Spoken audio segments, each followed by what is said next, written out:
Hello, everybody. Welcome again to another podcast of Emma's Pearls. Today, we are interviewing Ugo Perego, who has been kind enough to give us some of his free time to talk with us today, specifically about DNA and research that he has done. And we're just so thrilled to have you with us today. Thank you for inviting me. Ugo, when did your family come into the church? Are you a first generation or a second generation member of the Church of Jesus Christ of Latter day Saints? And or when was the first time you ever heard about Joseph Smith? So the answer is yes, yes, meaning that I was young, I was already born, and I was a child when my parents joined the church, when the missionary knocked at our door in Italy. That was back in 1977, I would say, 77, 78. So I would have been about 5, 6 years of age at that time, and I went through all the programs of the church. I did primary, I did young man seminary, everything that so I feel like I grew up, but my parents and myself, we joined it together. So yes, I'm second generation, but yeah, I'm first generation as well. That's kind of where I'm at as well, Mm. and Angeline as well, because both of our parents were converts as well, and we were just pretty much born into the church. Yeah, so Um, your other question was the first time I heard about Joseph Smith. That would have been that time, about 5, 6 years old. um, when I start studying more about church history, that really happened more, besides the big events, like the first vision and the translation of the Book of Mormon and the organization of the church on April 6, 1830, and the annual priesthood commemoration around May, June, that's basically where kind of it stopped with my recollection of early church history exposure, all the way to about seminary time, where we had chances to study church history and Doctrine and Covenants.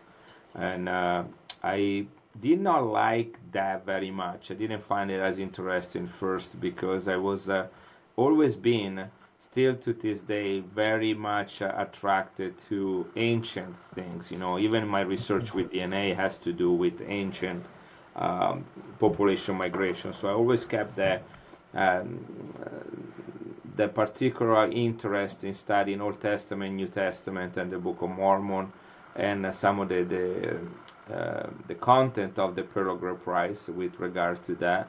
The antiquity of the scriptures, the antiquity of temple ordinances has always been something I felt naturally drawn to in my life. So I kind of purposely almost avoided going too in depth with anything that had to do with church history and Doctrine and Covenants. And it wasn't until I came to BYU and I started taking religion education courses, part of my curriculum, or my degree. And eventually I did a path for the preparation of volunteer. No, actually, is a course, is a pathway that is offered at BYU to become seminary teachers. And mm, I did the experience, and they give you, if you successfully pass those courses, is that um, you register for the first class, and then at the end of the class, by invitation, you get to register in the second class.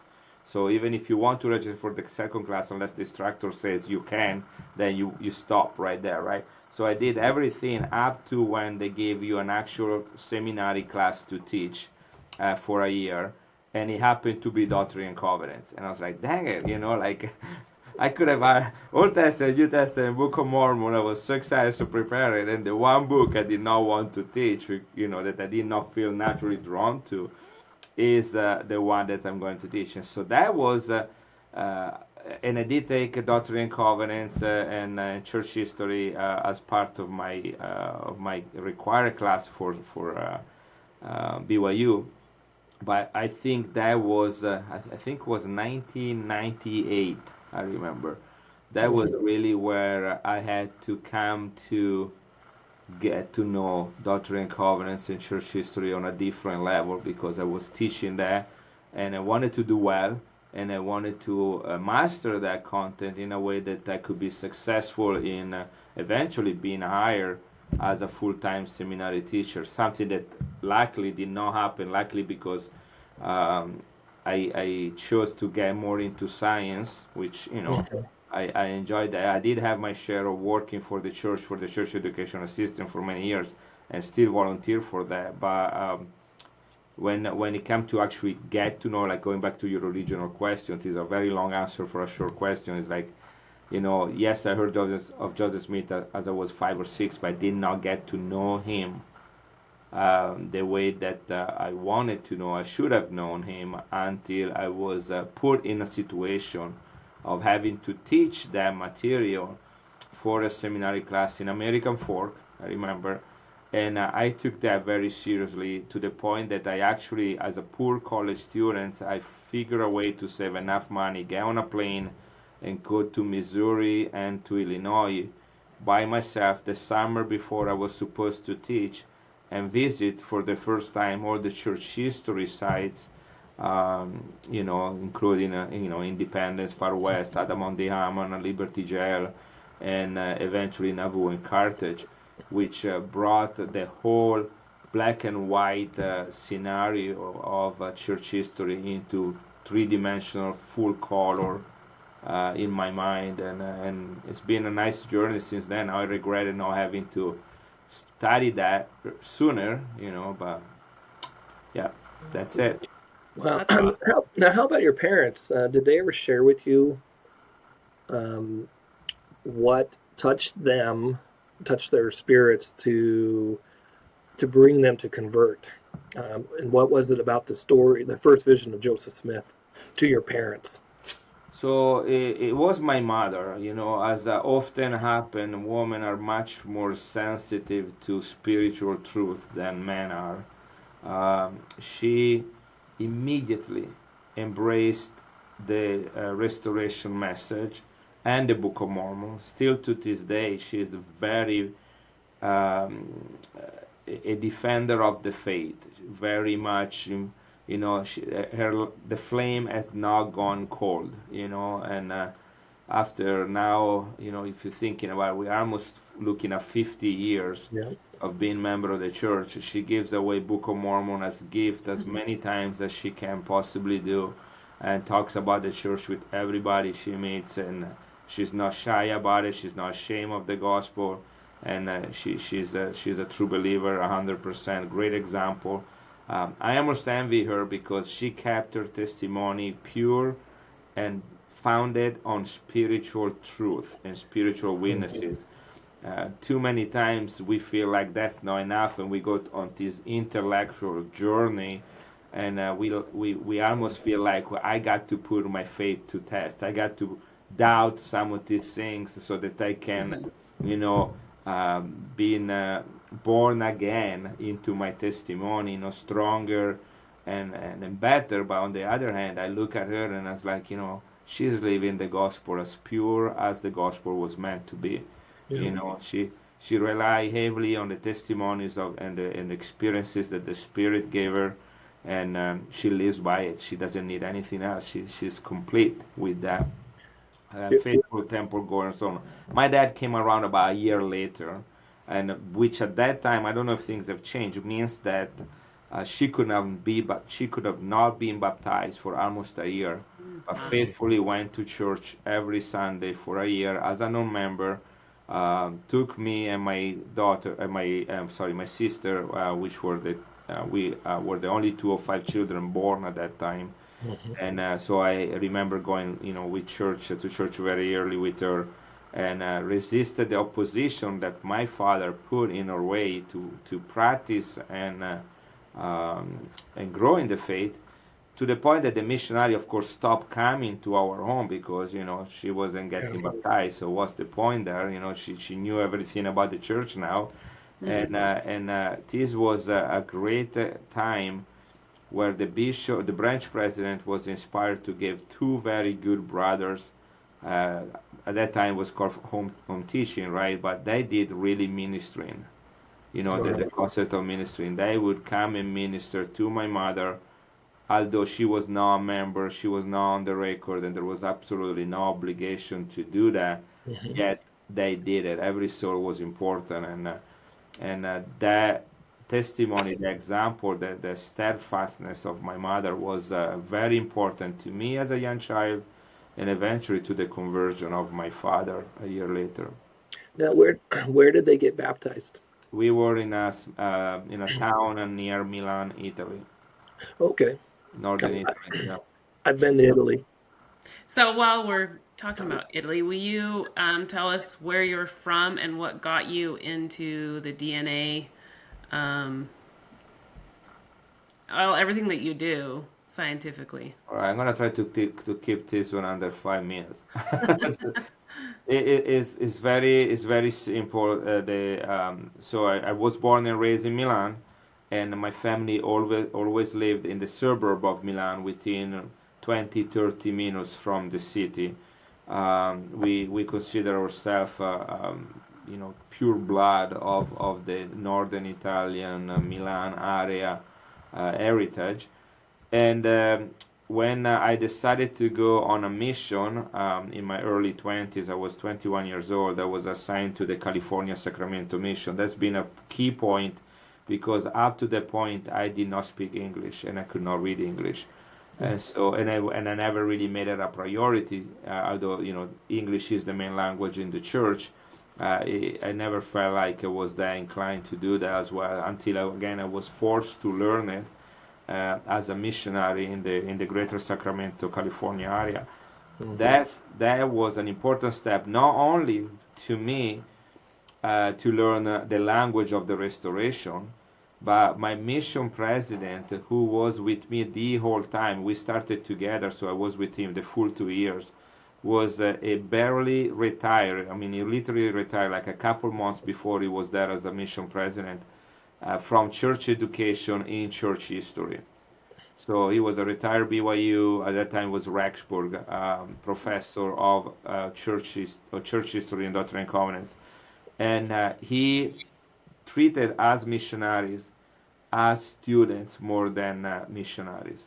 He was an educator. He taught us almost every zone conference. I was very eager to get there, because I was learning the ins and out of the restoration in ways that I never thought it was possible. And of course, he had a level of preparation and a way of exposing and teaching that there was years and years of experience. While in Italy, any seminarian institute teacher was self-taught, recent convert, whatever the manual said, he added to it. He made it fascinating and a lot of details. I remember learning about the book of Abraham from him, and the many visions of Joseph Smith and Moroni. And so anyway, I still have to this day all the notes I took from the zone conferences and the lessons he was giving. It was like going to school for me. Wow. So I ended my mission with this burning desire. I bought something like 300 books while I was on my mission. I used all my food money to just buy books, church books, and I ended my mission with this great desire to wanted to learn more, especially with regard to the church. And so I did apply to go to BYU. I was accepted to go to BYU, but I went to BYU with the number one reason to learn more about church education. I wanted to learn more about ancient scriptures, about the Bible, Book of Mormon, church history, Doctrine and Covenants, from professors that spent and dedicated all their life to study these subjects. Um, and so that's what happened after my mission. I went to BYU. I was taking 2 religion classes every semester. I think the requirement is like 7 religion classes to graduate. I think I got like anywhere between 15 and 20, and it was like my fun time during the semester. Like I was still progressing. I still graduated in 3.5 years, but going to these classes. And then I did the Jerusalem Center semester abroad. I got really closer to the land and the places that I dream about when I was a young kid, and then the ancient scriptures and antiquity of the gospel.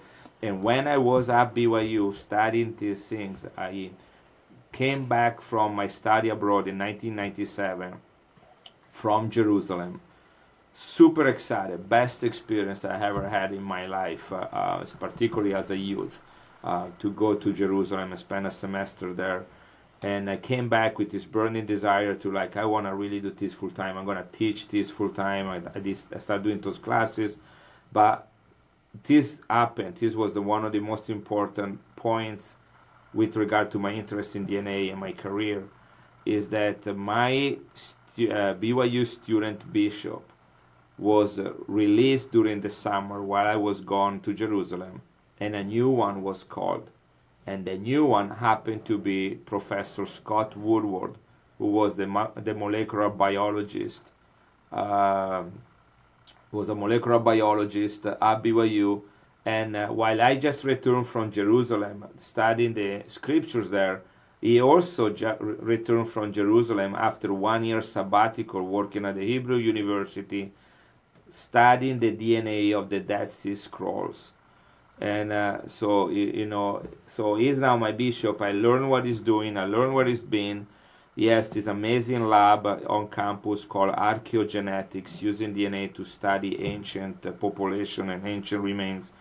And I remember, like, I said to myself, I'm not gonna move from this world as long as this guy is the bishop, and I'm going to learn as much as I can from him. And he became almost my, was my mentor, my academic father, and it was because of him and through him that eventually two things happened. One, I started working for him, for a company that we started called the Sorensen Molecular Genealogy Foundation. They had the objective to use DNA to trace family history, which later was acquired after 12 years by Ancestry.com, and is one the resources that they are using for their DNA testing come from that work that Scott Woodward and I did together for 12 years. That was one thing, and then within that project, Dr. Woodward one day called me in his office and gave me a folder that was called Joseph Smith DNA. And he told me that was something he's been thinking about it, and some information that he has been gathering here and there, but I was too busy to focus on that, and I was wondering if I would take that project and run with it, with him providing the mentorship needed to work on that. And I was like, okay, what kind of questions do we have about Joseph Smith? Why are we interested in that DNA part? And at the same time, it happened that I was recruited and I had the opportunity to do my PhD in human genetics as well. So I could actually take a lot of the DNA samples, the knowledge, the resources, the data that we were collecting and generating at the Sorenson company under the leadership of Scott Woodward, and use that for my PhD as well. So I could do both. So this time of my life was really pivotal to turn my interest not only to genetic studies, both with my PhD and with Dr. Woodward hiring me for the Sorenson Molecular Genealogy Foundation, but also because I was able to bring together my love and interest for the scripture, for church history, and the people that you study, Joseph Smith, Hiram Smith, but also Brigham Young, Heber C. Kimball, and Parley P. Pratt, and use these families as a template for our large genetic genealogy project. Wow. Will you go in and talk about your findings and the things you presented to the Joseph Smith family and the wives that you have or have not connected to Joseph, or the children, sorry? But first, a lot of this happened back in around 2005. This happened before 2005. So 1998 is when I was studying. So 1997 is when I came back from Jerusalem. Okay. And that's that fall of 1997 was at the end of August. That's where I went to church. I was living in my same apartment. I went to the Jerusalem Center. I came back. I went back to live in the same apartment, same ward. I go to church and there is this new guy, and it's like, oh my gosh, I like the previous one. Who's this? Who's this one? But as I started listening to him and get to know him, I was like, holy cow, what is the chances that I come back from Jerusalem and he just came back from Jerusalem, and that's an immediate connection right there. Right. And he's doing all this work on science and that's his scrolls, which is ancient scriptures, biblical texts. And I was like, man, this guy is doing some cool stuff, right? And so the more I got to know him and what he was doing, the more I felt drawn. I was like, man, I wish I actually studied this stuff and prepare myself better in my undergrad. At that time, I was a graduate student. No, Yeah. I was still an undergraduate student. I haven't started my graduate work, but now I was almost close to graduation, and I feel like, man, I wish I studied something different. I was more into like the hard sciences, but I did a lot of catching up with him, and to the point again that I did a PhD, which in that Right. subject. But Because I remember in 2005 was a big push for the Joseph Smith family DNA. yeah, that was the what happened, and we're kind of skipping a little step, so we're gonna go back. That's So what sorry. actually asked. But the 2005 was the 200 years of Joseph Smith's birth, Right. and together with that, if I remember correctly, that same year, I was invited to go to Vermont to the place of birth of Joseph Smith because they had the annual Mormon History Association conference where scholars and interested in church history topics, not just from our faith but from other denominations as well, gather together annually. I believe that's sometimes in May around Memorial Day weekend, and they do a presentation and share research about their work on church history. So I just published my first paper Mhm. on Joseph Smith DNA that year, okay, in an early issue of the Journal of Mormon History, or maybe I just submitted for publication and it wasn't yet published. So it was all new to me. I haven't really published much at that time. I had a couple publications for my undergraduate studies, which I did back in 2000, 2001, and that was in a different, so completely different arena. I did some articles related to the use of DNA and genealogy for some genealogical magazines, but haven't really done any new research, new data type of publications yet with regard to this subject. And so and again, there is a whole story about how I end up doing that, but I have my first paper where I reconstructed a sequence of Joseph Smith DNA, and I know no one has ever done that, and I used that for some questions that we were trying to answer about the history of the Smith family. And I wrote it and I published it. I don't know if you remember Lavina Fielding Anderson. No, Lavina Anderson was her name. I don't know if it was Fielding.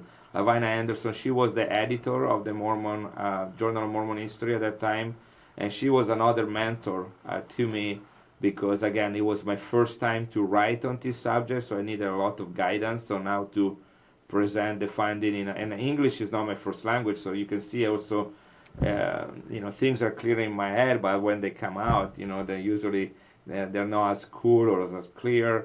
So she did a lot of editing feedback, and she is the one that actually encouraged me to continue to work in that field because I remember her word very clear, and she's like, Hugo, you have just opened a new niche in church history. This is what they call it, um, uh, uncharted territory.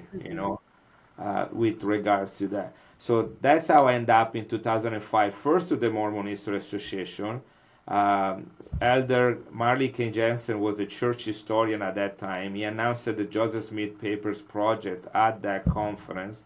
We had a big birthday cake for Joseph Smith, I remember, and there were a lot of cool people. Bushman was there, Richard Bushman was there. I remember like all these cool people that you only hear about it, you see their books and their articles everywhere. Now they're all there together, and there is me. I'm like, wow, what am I doing here? With all these great minds. And I remember Richard Bushman coming up to me after he learned that I was involved with science, and it's like, oh, have you heard about that new study on Joseph Smith DNA? And I kind of look at him, it's like, yeah, I'm the one that did that. And he looked at me, it's like, wow, that's pretty cool, you know. So I was like, wow, this is cool, you know. Richard Bushman likes my work, right? Anyway, and then from that, to my connection with Michael Kennedy and others, I was eventually invited to be part of the Joseph Smith family reunion for the 2005 as well. So that was a big year where I was thrown full speed into the Smith DNA arena. But that work was the culmination of almost 5 years of working, researching, collecting data, establishing connection with the Smith family, the different associations, the Joseph Smith Jr., the Joseph Smith Senior groups, and trying to build a data set. And here is the catch. The original question has never been Joseph Smith polygamy or Joseph Smith offspring. The original question was, since we were working on genetic genealogy, so the tools we were developing were, can we use DNA to assist people with their family history? Can we have them extend how far back they can go? Can we have them establish those connections? Can we have them find relatives? Can we help them fit in the large family tree of all humankind, right? So that was the question. And one question that was unresolved was where in the old world, where in the UK, where in England, did the Smith family of Joseph Smith came from? No one knew that. But, you know, no one knew that. It stopped in New England. It stopped with Robert Smith. I think was 1632, something like that. That's as far as we could go back with the records and with the genealogical record. It was a young boy, 12 years old, that showed up in New England, age 12, and no one knew where he came from. And so there was a great deal of speculation about where in England this boy could have come from, and why would he show up in New England at age 12 with no siblings and no parents. You know, you don't just jump on a ship and make it a journey across the world in a land that has not yet been colonized. You know, we're talking about the time of the Mayflower. You know, we're talking about just 30, 40 years after the discovery of the, 40, about 130 years after the discovery of the Americas, you know, and that was down south, down, in the Caribbean area. So Joseph Smith ancestor, this Robert Smith, was a total mystery. And so the question was, can we use DNA to find a connection of Robert Smith with the Smith in England, and find a way to answer the question about his genealogy? That was the number one reason why we start working on that. And that was a question that didn't really pose any threat. You know, when you say the word polygamy, people are like, I don't know if I'm okay being part of a project that deals with that, or, but if it's about family history and so on, the people say, oh, that's cool, let's do that. And so that was the original aim, the original goal, the original hypothesis, and I have a lot of stories about that as well, and how I was the one that first suggested that he wasn't probably from England, but that he was probably from Ireland. And I mentioned that in some of my publications, that the Smith line DNA does not belong to England at all, but that is some very strong ancient Irish connections.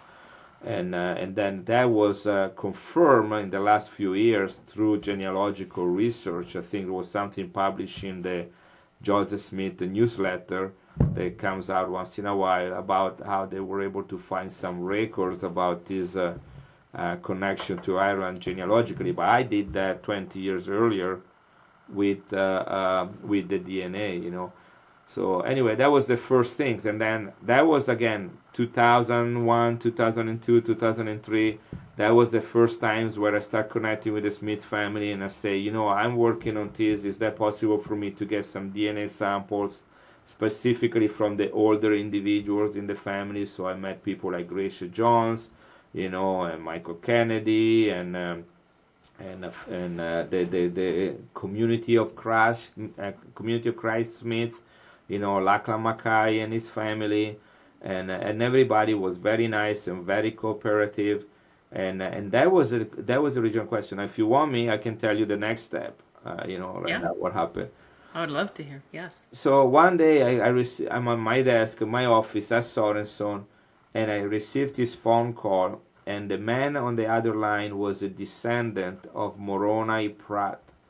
Moroni Pratt was the son, the oldest son of Parley P. Pratt and his wife Mary Ann Frost, and he was born in December 1844.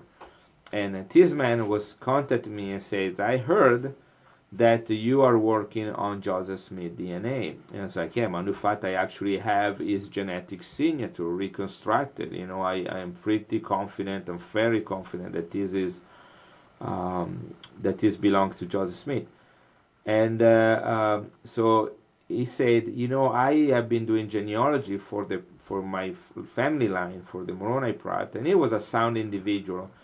And he said, there are rumors that Moroni Pratt is actually Joseph Smith's son, because Mary Ann Frost was present when the endowment and sealing ceremonies was first given by Joseph Smith in the red brick store on the top floor. That's the same room where the Relief Society was organized. There was no temple yet at that time, and so Joseph Smith introduced the endowment ceremony and eternal marriage there. And there are records that Mary Ann Frost, Parley P. Pratt's wife, was sealed to Joseph Smith in that occasion, right? Mm-hmm. So somebody in church books, have in books about the church, about Joseph Smith, mentioned that most likely Moroni Pratt was not Parley P. Pratt's son, but was Joseph Smith's son. So he asked me if I could actually test the hypothesis. Is there a way to know that for sure with science? That was a legitimate question. It wasn't nothing about polygamy, speculation, sensationalism. That was a descendant of Moroni Pratt engaged in his family history that wanted to know which name he needs to put on his family tree. It's a question of identity and family history about his family. So that kind of caught me a little bit off guard, to tell you the truth, because I was completely familiar about about polygamy, plural marriage. I knew that it happened. I knew that Joseph Smith introduced it. I knew that in the early years of the church that was practiced. I mean, we got the manifesto, the declarations, in the Doctrine and Covenants, nothing that we don't know. But it never crossed my mind, for some reason, that Joseph Smith could have had children from other women that were married, that were sealed to him. It kind of seems like, in my mind, the sealing portion had nothing to do with biological, connections. Yeah. Mm-hmm. And so what I had to do at that time, I told him, I could do that. Let me kind of write a draft down of how I could go about to do that. How am I gonna to implement the study, the research, the experiments, and how we're gonna test this hypothesis. And at the same time, I started studying and reading everything I could about the sources. So where does this man know, or where did he hear that Moroni Pratt could be Joseph Smith's son? I want to see in print who wrote that and why. And as I was reading this, I came across to a lot of texts that were written with the purpose to antagonize the church, by critics of the church. So Joseph Smith was depicted as a, pedophile and a lustful man, and all the things that we hear nowadays, that we are familiar with about his nature, and how the practice of plural marriage are only the purpose of sexual satisfaction, and promiscuity and things like that. And it was a very important experience for me because I felt like I was drinking mud from an old dirty boot, you know, and it was grossing me out a little bit to be immersed in that much criticism and anti-Mormon literature, Yeah. to the point where I had to do like we kind of go through these stages. It's like, I'm gonna take a step back. I'm gonna see where I am with my testimony first. I'm gonna, you know, and it was really nice because I rediscovered my love and my passion and my faith in Christ, in the restored gospel, in Joseph Smith, in the Book of Mormon. So there was a whole spiritual journey involved in that as well, which gave me the strength to go through that type of work that I was doing. And then I did the next step was I went on the BYU directory, and I look up every Pratt student that was at BYU, okay, every Pratt student, and Wow. contact them and ask them, are you a descendant of Parley P. Pratt, or that family, Parley P. Pratt, or oh my word, Orson Pratt, and so I start collecting names of and contact information, and everybody's like, yes, I'm a descendant of Parley P. Pratt through Moroni. Oh, great, that's exactly the one. And then I had that person that contacted me, but he wasn't a Pratt. I don't know if it that needed to be a male to male descendants. Okay, so their last name, they had to be boys, and they had to be Pratt as a last name. And then somebody would say, I'm a descendant of Helaman Pratt, which is a younger brother of Moroni. I'm a descendant of Orson Pratt. And then I start collecting DNA samples from these people. And at the same time, I already had Joseph Smith DNA that I got from the Smith family. And so I was able to do a comparison between the descendants of Moroni Pratt, Joseph Smith descendants, and the descendants of the Pratt family through other lines that was not Moroni Pratt. I used them as a control. And the Moroni Pratt descendants had an identical DNA to the other descendants of Parley P. Pratt through other children, and absolutely not the same DNA of Joseph Smith. And so I shared that with Dr. Woodward, and it's like, wow, this is pretty cool. We just unlock a question that is the very purpose of why we're doing DNA for family history, to help people sort through this kind of issues. Mm-hmm. Now, Joseph Smith is a big name in Utah, so of course people are interested, just like when there was a similar study done for Thomas Jefferson because he was the president of the United States. We call them high profile historical figure, high profile studies.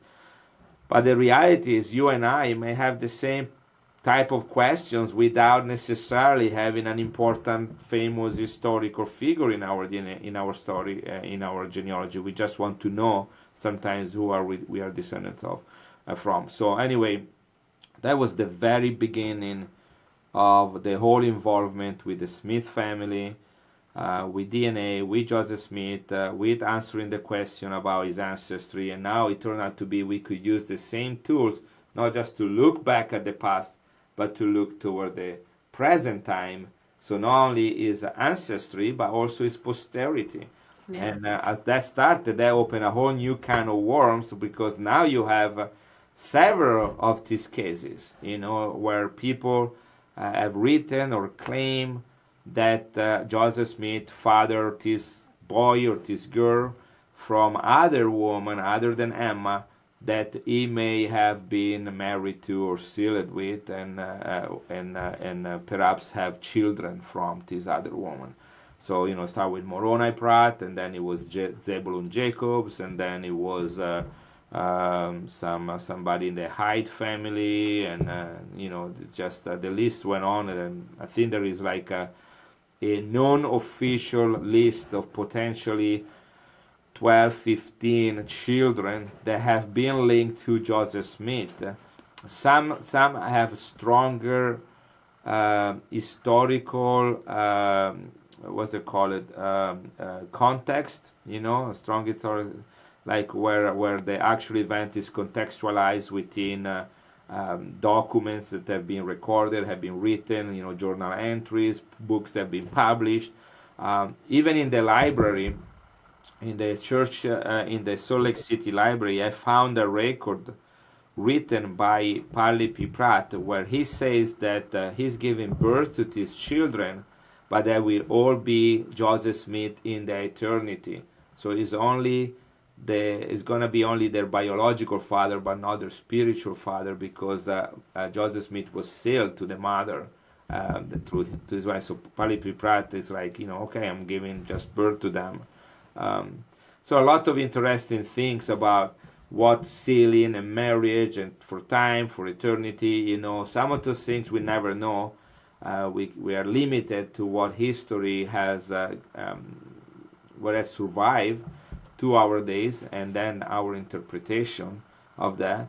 But to date, I've been able to work on about 7, 8, 9 cases of all the cases that have been recorded, and the one that cannot be resolved is either because the child died as an infant, and no one knows where the grave is, or because the child did not have a living posterity that we could test, and so that's one limitation with that. But we've been able to answer questions for pretty much anybody else, and none of them resulted or turned out to be biological children of Joseph Smith, with the exception of those that were born of Emma. So, with some of those cases of individuals who claimed to be descended from Joseph, and then you were able to produce the DNA evidence, basically diffusing their claim, what was their reaction? They were none of them.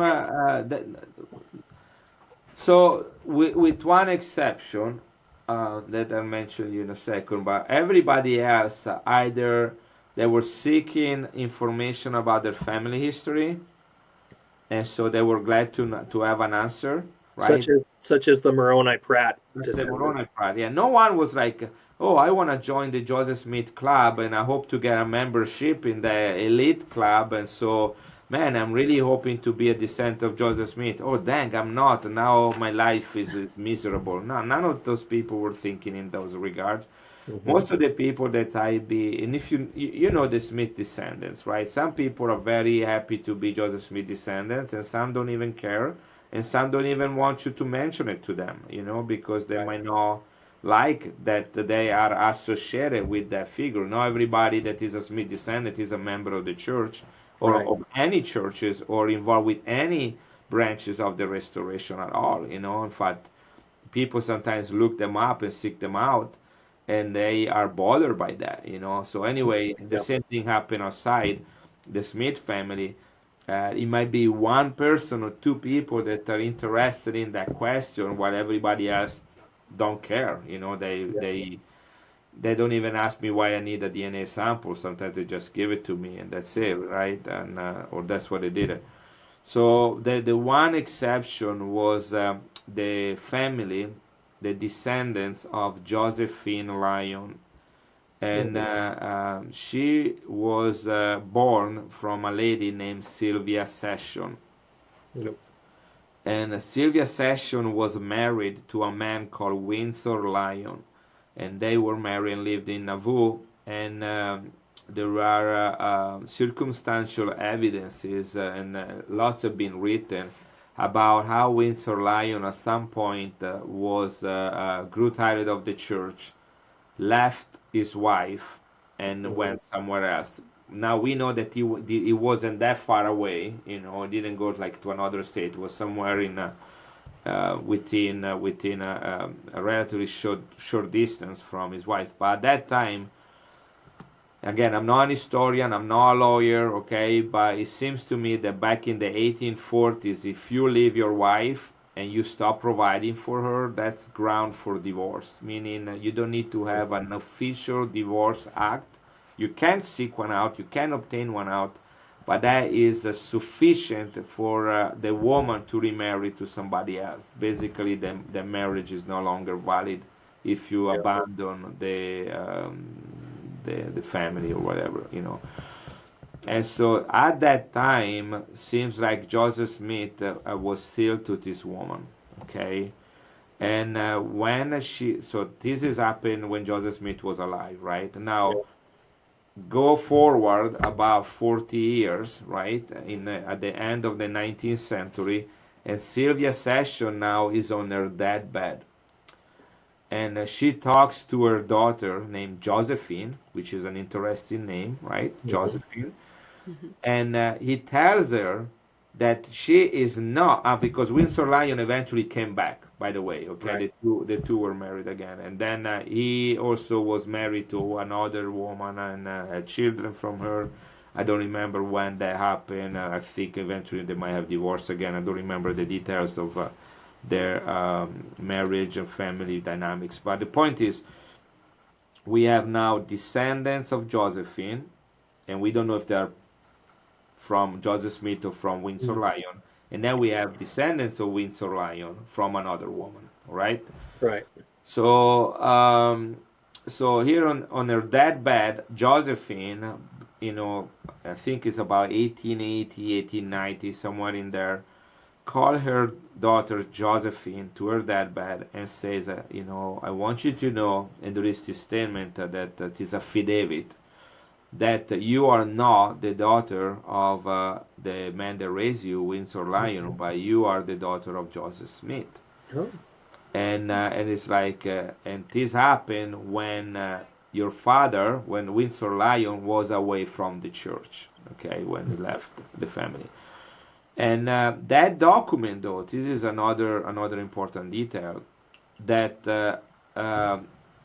go another 30 years in the future, right? And now there is a big dichotomy, a debate actually between the Community of Christ and our church. At the time, it was called the Reorganized Church of Jesus Christ of Latter-day Saints and the Church of Jesus Christ of Latter-day Saints.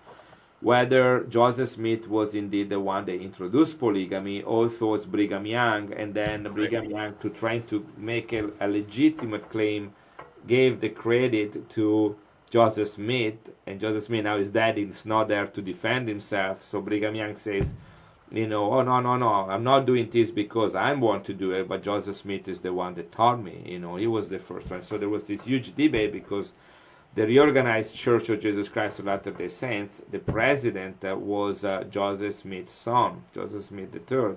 Right. And he was very much an advocate that polygamy was not introduced by his father. In fact, they didn't practice that in their family. And the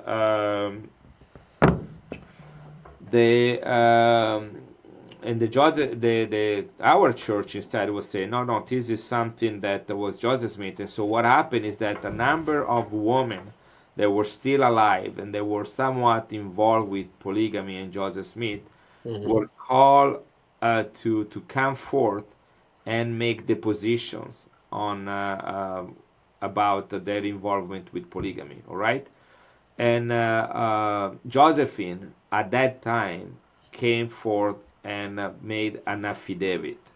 Mm. So now you have something that happened in the 40s, the sitting between Joseph Smith and Sylvia Session.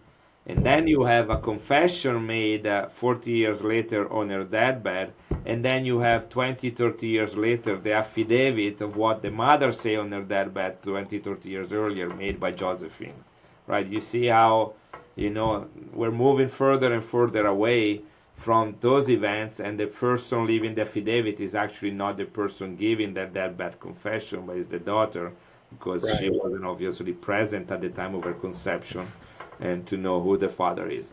Anyway, but that's this whole story, this lengthy story, was because that is and still today the strongest case of Joseph Smith having a child with a woman that is not Emma, that we have historical documents for, strong historical evidence, right?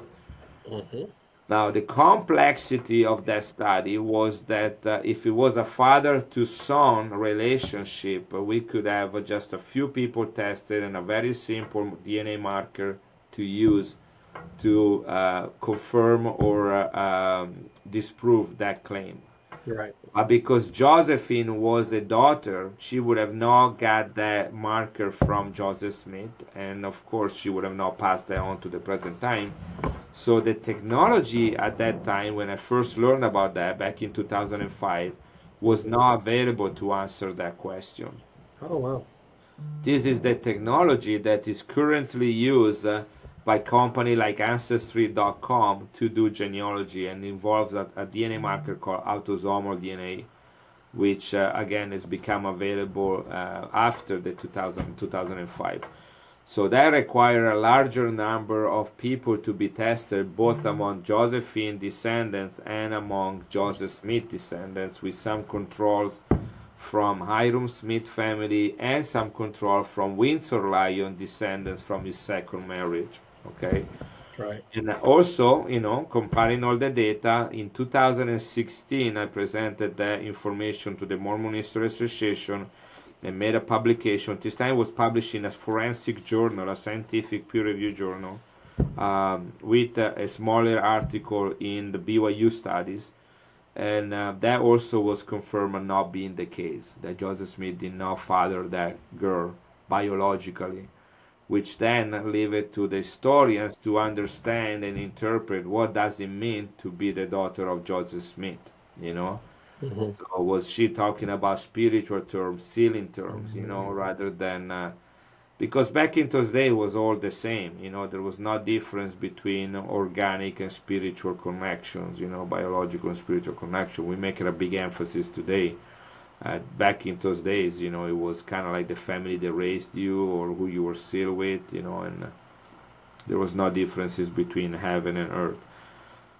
But that's kind of, and that family were the one that were somewhat a sense disappointed that there was not that Yeah. connection because their affidavit was pretty clear, and so they kind of grew up with you know that strong piece of evidence, of historical evidence that says, hey, we are descendants of Joseph Smith, and I was like, no, you're not, and Yeah. all right, that's kind of a bummer, but I've had a conversation recently with one of them, and yeah, I can see why they would be disappointed. yeah, but it's disappointed not because you're not Joseph Smith descendant, it's because of the affidavit is not what it seems to be. Right. It's like if you're given a treasure map and then you go looking for this treasure and there is nothing, you know, in the ground. Right. Yep. So, Well, no, that's fast. That is fascinating. Yeah. Now, have you done this with the other families like Brigham Young, John Taylor, Wilford Woodruff? I have Have not. they required or asked that? We collected DNA sample from those descendants as well, but the main purpose was to have DNA and genealogies from well-connected, established large families where also polygamy was a factor, Mm-hmm. to be able to calibrate the whole process, the calibration process of genetic inheritance within a family and the passing of different markers and linking these markers successfully and conclusively to family histories. And so those were large, historically large Latter-day Saints family that not only had a lot of descendants, not only lived all in Utah, many of them lived in Utah, so they were easy Right. to get a hold of, but they also have very good genealogical connections because being members of the church, they kept those family histories, which make a easier target than, let's say, go to Arkansas and trying to find a family there that would provide the same type of information. So yes, we had all the DNA signatures profile just like we did for Joseph Smith, for the Heber Kimball, Brigham Young, and so on. The Snow family, and the another family was the um, oh my gosh, well, there were Lyman family. There was another one. It's been several years since I've been doing this, and I'm still working on some DNA Joseph Smith related projects, Right. but not as much. And those were the golden years, I guess, And How often have you been asked to run a DNA test to identify if somebody is a descendant of Joseph? back in the days, was quite common.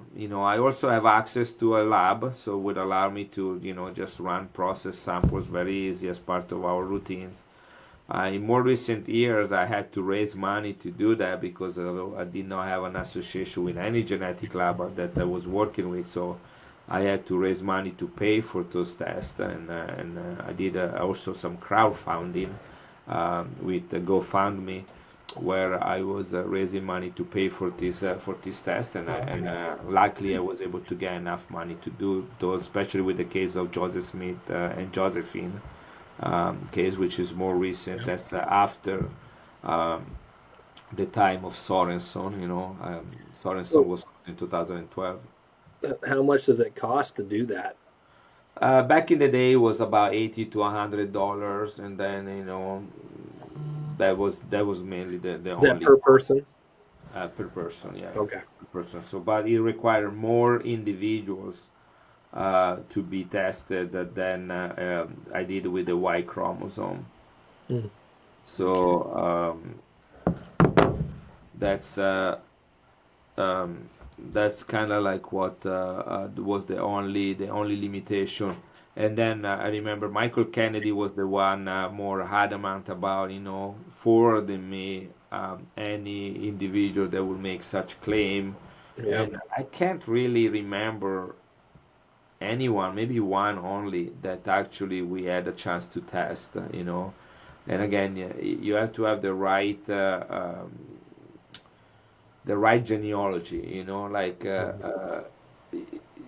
I can do a very quick test if you are a direct male descendant from the Smith family, and your name had to be Smith. Right. You want to know if you are the Smith, the Joseph Smith, or another Smith. But if you have a case like Josephine, where it goes from father to daughter to daughter to Yeah. son to daughter, and the DNA is mixed, then it will cost several $1,000s and Wow. extensive Wow. genealogical research and collecting DNA from many people and putting together a very complex pedigree chart. And it's not something Mm. that just because one person makes the claim that you can test. Wow. And some people just, and I had situation in which somebody would come to me and it's like, hey, I had a dream where Joseph Smith came to me and told me I'm his descendant. And I was like, oh, that's a nice, let me make a note of it. See ya, you know. I kind of I always ask the question, where did you read about it? Can I have the source? You know, and a dream just doesn't qualify as such. Yeah. Or a family rumor, I like to have a little bit more than that. Mhm. Yeah. Well, thank you so much. Is there anything else that you would like to add? No, not really. I really love the Smith family. Love Joseph Smith and Hiram Smith, and I live in Nauvoo by choice. I like to be associated with these places. It's a great place to live, very slow pace and relaxing in rural America, and a strong connection to very important history of our faith. Maybe during the resurrection, I'm gonna be one of the first one to run into Joseph, and I have two questions for him. But the the fact that I'm in Nauvoo, that means that it brings people here that are connected with the Smith family from time to time, including the Smith family reunion, and they've always been very kind to me, and they invited me to be part of their events and reunion and eat with them and talk with them and sometimes present with them, and I consider having many friends, good friends among them, and I appreciate their association and their connection very much. Well, thank you so much for taking time out and Yeah. doing this podcast with us. So, Angeline, you are the daughter of Mike Kennedy? Yes. Yep. gosh, genetics work mysteriously. You know, she's so much more beautiful than her dad. And not bald. Not more. Yeah, I met you, I think, at that reunion, but I Long had time two ago. kids and I didn't have time to mingle. I was taking care of children. So, It's been a long journey. It's like we're now 20 years from the 2005 reunion, big reunion. That's right. And I was coming through on my way to California for training, yeah. and just in case don't remember, I'm Gracia Jones's youngest son. Okay, Yeah. okay. Didn't remember that. I remember helping her in 2005 with some grandkids that were very cranky. Yeah, That those was would have been David. my nieces and nephews. Okay. Okay, thank you everybody for joining us. We really appreciate having you here, and we hope that you learned something. Thank you, Hugo, for joining us and spending the time with us. And I really look forward to coming out and visiting you My Yes, pleasure. me too. when an opportunity arrives. So thank you very much. No Thank problem. you.